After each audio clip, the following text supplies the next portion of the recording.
Hoje nós vamos apresentar o nosso TCC sobre o perfil clínico epidemiológico de crianças e adolescentes que vivem e dos que convivem com a espinha bífida em Blumenau, Santa Catarina. Para começar, a espinha bífida é uma má formação embrionária do sistema nervoso central. Ela ocorre quando uma porção do tubo neural não se fecha ou quando acontece uma reabertura após o seu fechamento. Ela vai se dividir em espinha bífida oculta e espinha bífida cística. A oculta é aquela forma mais leve e mais frequente, onde o paciente não vai perceber quase nenhum sinal ou sintoma. Agora, a forma cística é aquela que apresenta uma protrusão da medula espinhal, que vai gerar um cisto meníngeo. A espinha bífida cística com mielomeningocele é quando esse cisto ele contém a meninge e o líquido cefalorraquidiano. Ela é mais comum nas regiões lombares e sacrais, e essa condição ela está associada a um grande déficit neurológico, já que o desenvolvimento das fibras nervosas vai estar prejudicado, porque o tecido nervoso ele está aderido à parede do saco. Os pacientes que apresentam essa condição, eles vão ter complicações como hidrocefalia, bexiga neurogênica, problemas ortopédicos e até déficit intelectual. Então, eles vão precisar de cuidados especiais e de acompanhamento a vida inteira. Então, essa é uma doença que, além de afetar a pessoa que apresenta essa condição, vai afetar também os familiares e as pessoas próximas. Por isso que é importante cuidar e olhar para os familiares e para os cuidadores. Os objetivos da nossa pesquisa foi analisar as variáveis clínico-epidemiológicas de crianças e adolescentes portadores de espinha bífida e seus responsáveis membros, atendidos em um serviço de urologia pediátrica em Blumenau, Santa Catarina, e na Associação de Amigos, Pais e Portadores de Mielomeningocele. Abordando os métodos, este trabalho foi um estudo descritivo do tipo transversal de abordagem quantitativa, realizado no ano de 2023, com crianças e adolescentes entre 0 e 18 anos, membros da Associação de Amigos, Pais e Portadores de Mielomeningocele, e pacientes assistidos em serviço de urologia pediátrica em Blumenau, Santa Catarina. A nossa coleta de dados foi através de 4 questionários, realizados através do link que fornecemos pelo Google Forms e também realizados de forma presencial. Todos tiveram que aceitar o termo de assentimento livre e esclarecido. Dentre os 4 questionários que foram realizados, posteriormente se transformaram em 4 tabelas, sendo que a primeira tabela aborda a distribuição das crianças, a idade atual, as condições de nascimento e cor. Na segunda tabela, aborda gestação e parto, fatores sociais, antecedentes familiares e obstétricos, o uso de ácido fólico durante a gestação, a renda familiar e o número de familiares.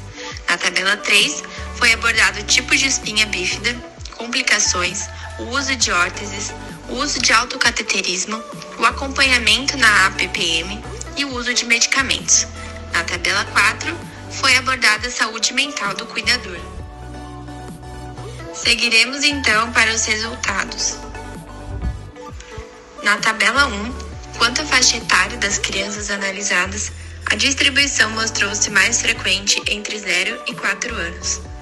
Este estudo não mostrou relação entre o peso de nascimento e a espinha bífida, já que a maioria tinha peso maior que 2.500 gramas ao nascer. Valores semelhantes foram encontrados em outras pesquisas. A relação entre etnia e mielomeningocele é descrita na literatura como sendo mais comum entre brancos. No atual estudo também foi encontrada uma predominância entre brancos, o que reflete também o perfil da população residente local, segundo os dados do IBGE de 2010. 60% dos partos foram a termo. Já na tabela 2, no atual estudo, 72,5% das mulheres não planejaram a gravidez em que nasceu o filho com espinha bífida. O estudo colaborativo latino-americano de malformações congênitas identificou a gravidez não planejada como um fator de risco para malformações congênitas. Foi observado que a grande maioria das crianças e adolescentes com espinha bífida nasceu por parto cesariano. O parto cesáreo para fetos com a espinha bífida é indicado pelo risco de ruptura da lesão, colaborando para a ocorrência de infecção e comprometimento neurológico. Em relação ao tipo de gravidez, foi observado que 95% são decorrentes de gravidez única, contando apenas com 2 casos de gravidez gemelar, sendo que em ambos, somente um dos gêmeos foi acometido pela malformação. A deficiência de ácido fólico é considerada o maior fator de risco e o mais importante para a espinha bífida, e a suplementação de ácido fólico pode reduzir significativamente a ocorrência de risco dessas malformações. Neste estudo, 77,5% das mães fizeram uso de ácido fólico durante a concepção e ou no primeiro semestre de gestação. O sistema neurológico em formação, ele é um dos mais agredidos pelos efeitos neuroteratógenos do etanol e do tabaco. Porém, as malformações por eles provocadas constituem as principais causas evitáveis de teratogêneses humanas. Entretanto, 25% das gestantes do atual estudo fizeram uso de ambos ou apenas um deles, enquanto estavam grávidas do filho com espinha bífida. Em relação ao acompanhamento pré-natal, a maioria das mães realizou um número adequado de consultas pré-natais e o achado semelhante foi encontrado em estudo realizado no Distrito Federal e em Recife. A maioria dos portadores pertence a famílias com renda familiar de 1 a 3 salários mínimos. Condição socioeconômica baixa, de acordo com alguns estudos, traz uma situação de elevado risco para a ocorrência de espinha bífida. Ainda, isso pode ser devido ao fato de que mães nessa faixa socioeconômica ingerem quantidades significativamente menores de proteínas, polissacarídeos, fibras, ferro e niacina, o que aumenta o risco para a ocorrência de espinha bífida. Além disso, a ordem de nascimento tem sido identificada como uma variável associada à ocorrência de defeitos do fechamento do tubo neural. E de acordo com os resultados dessa pesquisa, 42,5% dos casos de espinha bífida ocorreram na primeira gestação. Estudos destacam que o risco para uma malformação congênita aumenta consideravelmente na primeira gestação e demonstram menor prevalência entre os filhos de multíparas. E a maior concentração de idade das mães tinham entre 20 e 30 anos no momento da gravidez de um filho com espinha bífida. O achado semelhante foi encontrado em estudo realizado em Pelotas. Porém, há uma controvérsia entre os dados de diferentes estudos contra esse fator.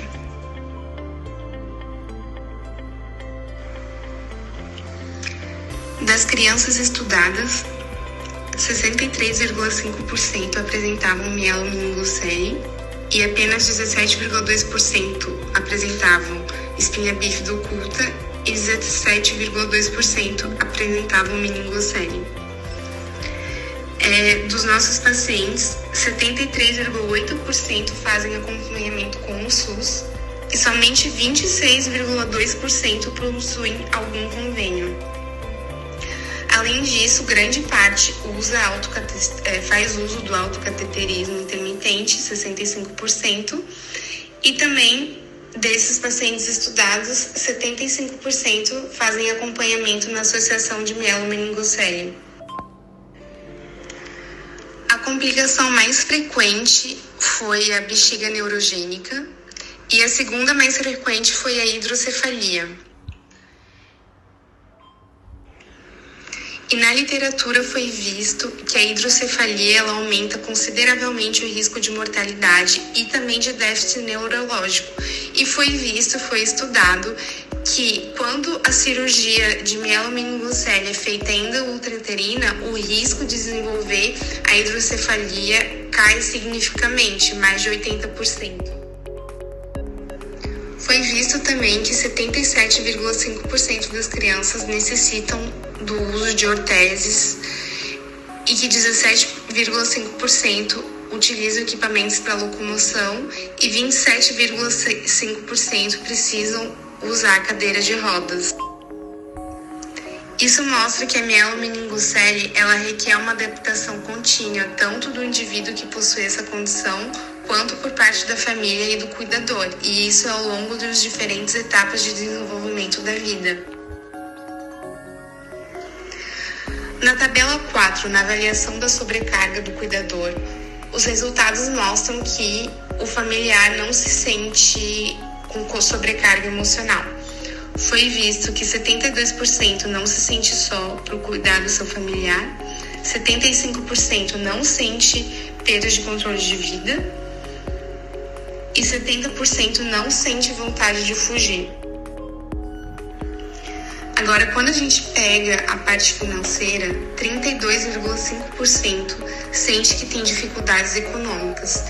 Isso acaba ocorrendo porque geralmente é mãe, né? Geralmente esse é o papel da mulher. Ela vai precisar se dedicar em tempo integral ao filho. E isso vai levar a uma redução da renda familiar, porque ela não vai poder trabalhar. E esse período de vida é justamente onde precisaria de uma renda familiar maior, porque a criança que tem mielomeningocele vai exigir cuidados e despesas. Por fim, o nosso estudo conclui que a dificuldade financeira e o futuro incerto são os fatores que mais prejudicam as famílias que possuem um filho portador. É importante o acompanhamento multidisciplinar precoce para que no futuro as crianças e adolescentes tenham independência funcional. Porém, a pouca eficiência no sistema público de saúde no atendimento às condições crônicas são um impasse. Em nossa realidade, a atenção à saúde da criança com espinha bífida se caracteriza, sobretudo, pela carência de serviços especializados com equipe multiprofissional e pela presença de profissionais de saúde inadequadamente preparados para atender às suas necessidades de forma regular e contínua. A Associação de Amigos, Pais e Portadores de Mielomeningocele de Blumenau tem se configurado como uma fonte de apoio social para a maioria das famílias. A APPM foi criada com o objetivo de dar suporte aos portadores dessa malformação e suas famílias, na busca por uma atenção integral e de qualidade em nosso município. E com esse estudo concluímos que os profissionais de saúde não devem pautar suas preocupações somente nas crianças com espinha bífida, mas também em sua família, a qual é responsável pelo cuidado dessas crianças e necessitam manter a sua saúde.